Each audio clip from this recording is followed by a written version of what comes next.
Bonjour mes chers Sagittaires, je vous remercie de me retrouver pour cette guidance du mois d'août avec l'idée qu'il va falloir peut-être jouer la carte de la douceur, du tact, de la diplomatie au cours des prochaines semaines. En effet, il va peut-être falloir retenir votre instinct qui peut être celui de prendre les devants, de prendre le lead comme on dit, et qui vous caractérise en tant que signe de feu. Et l'idée que dans un certain jeu de séduction ou peut-être un rapport de force ou un jeu de pouvoir, le plus intelligent, c'est de ne pas vous placer dans précisément quelque chose qui soit de l'ordre du conflit, mais plutôt essayer d'arrondir les angles et de trouver des compromis. Que ce soit avec un employeur que vous trouvez de plus en plus tyrannique, que ce soit dans le cadre d'une situation de couple où on a le sentiment que les choses sont en train d'un peu de se corser ou de tourner au vinaigre. Que ce soit dans une relation passionnelle et naissante ou dans un projet qui vous anime, il y a le besoin de pondérer tout cela. Hein, il y a un besoin d'équilibrer cela. Alors comment on équilibre cela? On essaye de voir comment on peut, avec les personnes avec lesquelles on est notamment en interaction, un petit peu trouver un compromis. Hein. C'est l'idée de négociations qui peuvent aboutir de façon favorable pour vous, sur le plan notamment financier et matériel, hein, mais pas simplement. C'est l'idée de réussir ou d'arriver à faire bouger quelquefois une institution qui a la main mise sur votre problématique financière, matérielle, professionnelle, etc. Quelque chose qui a du pouvoir, mais ça peut être quelqu'un qui a du pouvoir et qui est têtu, buté, qui ne veut rien entendre et avec qui on aurait peut-être envie de taper du poing sur la table et dire écoute-moi Coco, on va faire comme ceci ou comme cela. Ce n'est pas la bonne méthode parce que vous pourriez être en interaction avec quelqu'un qui est aussi signe de feu, par exemple, donc quelqu'un lion, bélier ou comme vous sagittaire. Et dans ce cas-là, ça risque simplement de amplifier les tensions et les réactions excessives. Donc votre travail à vous, c'est de remettre de l'équilibre dans tout ça avec toute la douceur qui vous caractérise. Après, c'est un peu une main de fer dans un gant de velours. C'est-à-dire que ce n'est pas parce que vous essayez d'arrondir les angles que vous vous courbez ou que vous vous soumettez pleinement, hein, qu'on soit bien d'accord.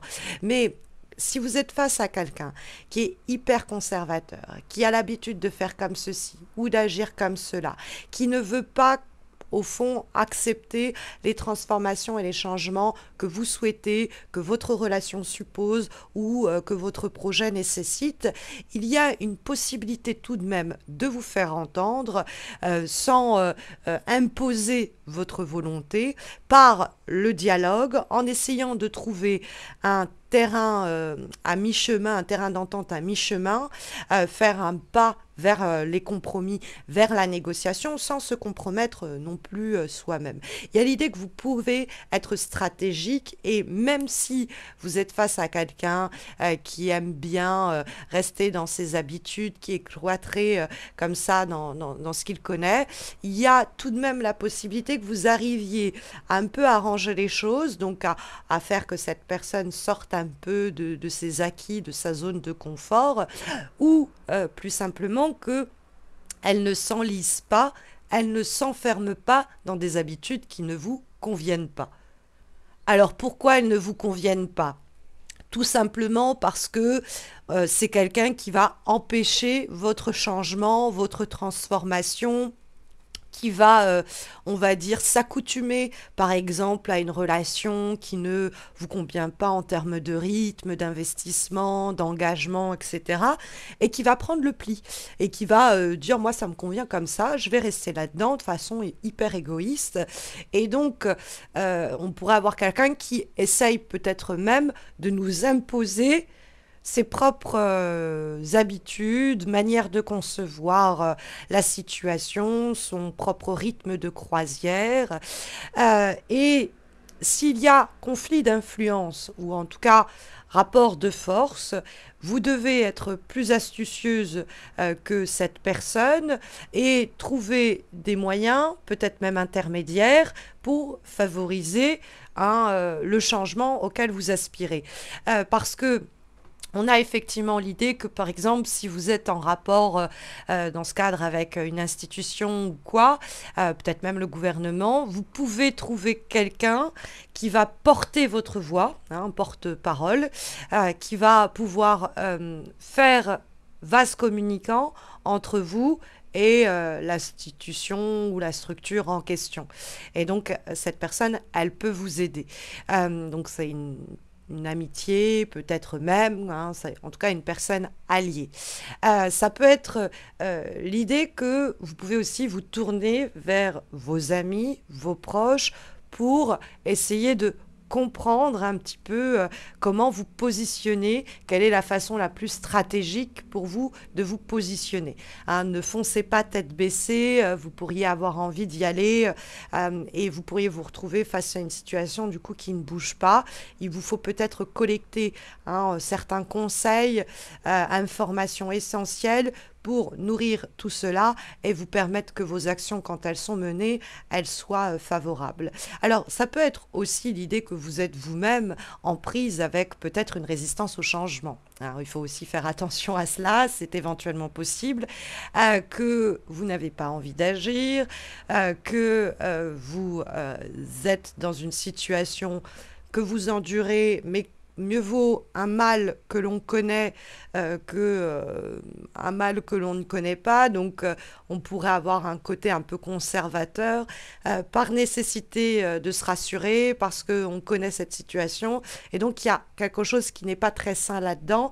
Il va falloir peut-être un petit peu dialoguer avec vous-même pour savoir qu'est-ce qui fait blocage et qu'est-ce qui empêche en vous d'embrasser le changement, qu'est-ce qui résiste comme ça en vous au changement, parce que vous pourriez être en prise avec vos propres démons qui pourraient vous dicter un peu votre conduite sans que vous n'en ayez pleinement conscience. Et il y a peut-être une possibilité pour vous d'harmoniser cela, parce que le tirage consiste quand même, cette guidance, à l'idée de pondérer, équilibrer, harmoniser, pacifier peut-être même, mais tout ce qui est de l'ordre des excès.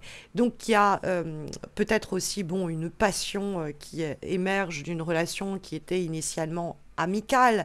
Il y a peut-être une association avec un ami ou une amie pour faire de l'argent. C'est possible, mais c'est pas alors dans ce cas-là encore le moment de forcer, par exemple, que cette relation soit qualifiée ou que ce projet soit forcément dirigé par vos actions. Il va falloir peut-être trouver ce fameux compromis, ce terrain d'entente pour le projet que vous menez. Donc, que vous fassiez face à des résistances externes, des institutions comme ça qui ne bougent pas, ou des personnes comme ça qui restent très conservatrices, qui restent dans leur petite paire de charentaises et qui ne veulent pas en bouger, ou que ce soit vous-même qui êtes dans une attitude un peu récalcitrante au changement, il y a une possibilité, en dialoguant avec vous-même, en essayant de trouver un terrain d'entente, en utilisant peut-être une personne intermédiaire, en recueillant quelques conseils, de trouver quelque chose de plus équilibré dans cette passion peut-être amoureuse, quelque chose de plus rentable dans ce projet économique, ou arriver à trouver les outils et les moyens pour faire que ce qui est en face de nous bloque le changement soit évincé, mais avec douceur, pourrait-on dire ici, mes chers Sagittaires, pour atteindre une certaine plénitude. En tout cas, c'est ce dont nous parle l'avant-dernière énergie que nous avons pour votre mois d'août et qui est issue de l'oracle de la magie verte, et nous avons effectivement la carte du mûrier noir qui est associée à l'idée donc de plénitude. Donc cette plénitude, elle est apportée. Il y a quelque chose qui peut être très dense, très passionné, très fougueux, ou en tout cas très puissant, et qu'il va falloir un petit peu réguler et équilibrer pour en tirer profit et atteindre cet état d'épanouissement que la carte énonce. Les murs noirs sont signes de réussite et leur énergie vous demande de mettre vos connaissances et vos compétences à l'épreuve. Il y est question du fait que l'équilibre et la stabilité sont présents et que à partir de cette base, il y a des nouvelles possibilités qui s'étendent. Alors, il y a des problèmes de communication qui sont à surveiller. Hein, la communication peut être un défi, ça peut induire sinon des revers ou des retards si on ne fait pas attention à cela. La phrase qui lui est associée est celle de Bernanos, hein, qui est associée à cette carte. Les petites choses n'ont l'air de rien, mais elles donnent la paix. C'est comme les fleurs des champs, vois-tu. On les croit sans parfum, et tout ensemble, elles embaument.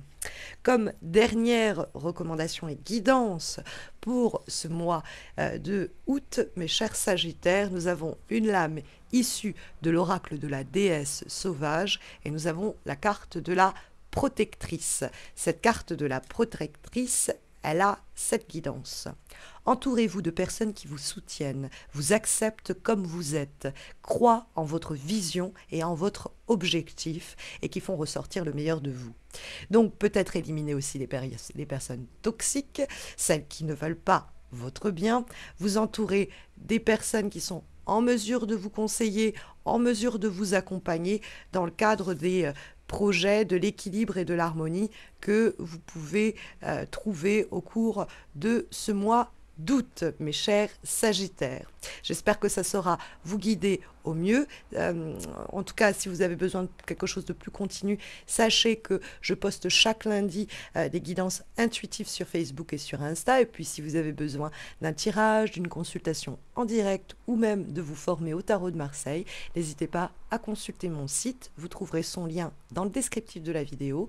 Il y a également les liens de mes pages Insta et Facebook, donc n'hésitez pas à les consulter.